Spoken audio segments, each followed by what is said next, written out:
So ayun na mga tol, itong ginagawa ko ngayon dito na paglalagay ng guide, dito natin ididikit yung hamba. So ito, ipapako ko na mga tol.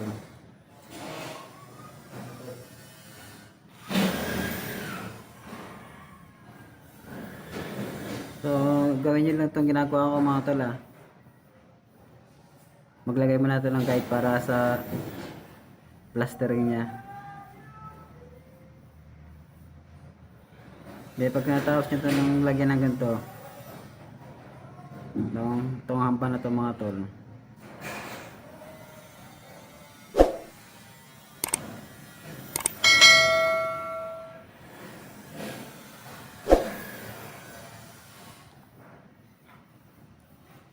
yan. So ayan na nga tol, nalagyan na natin ng ng guide.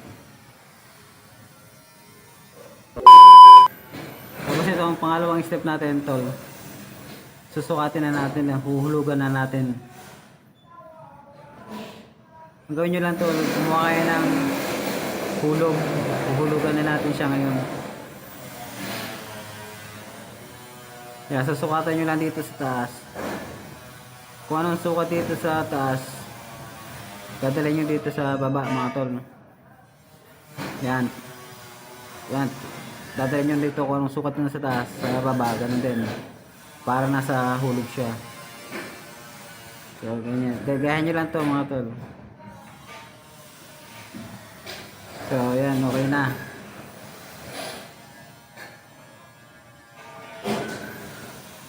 Yan tol. Basta ganun lang gagawin mo tol. Itong kanto to, lagi pantay ito sa tanse, yung kanto ng hamba. So, madali naman itong gawin mga tol. Basta pananurin nyo lang ito ng mabuti. Kung ano sukat nyo sa taas, ganun din sukat na sa baba. So, tapos na tayo dito sa kabila. Dito naman tayo sa kabila mga tol. Wait lang, i-ayos muna ito. Hindi na tayo nakikita eh. Yan, so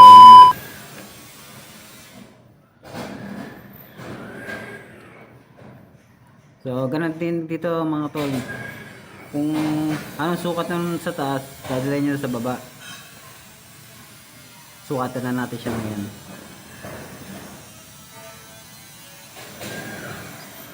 So, ganito lang mga tol ah. Sukatan nyo rito sa taas. Kung anong sukatan sa taas, ganun din sa baba dito. Itong baba nito, ganun din ang sukat niya. So, madali lang naman to mga tol. Kaya-kaya to kahit baguhan. Basta make sure nyo na nasa hulog siya yung tanse. Sisilipin nyo siya sa dito sa pinto. Yan, wala sa kasi sa kaya iurong ko ng konti. Tapos patapos ng hulugan uli natin para make sure na hindi siya sasaplay.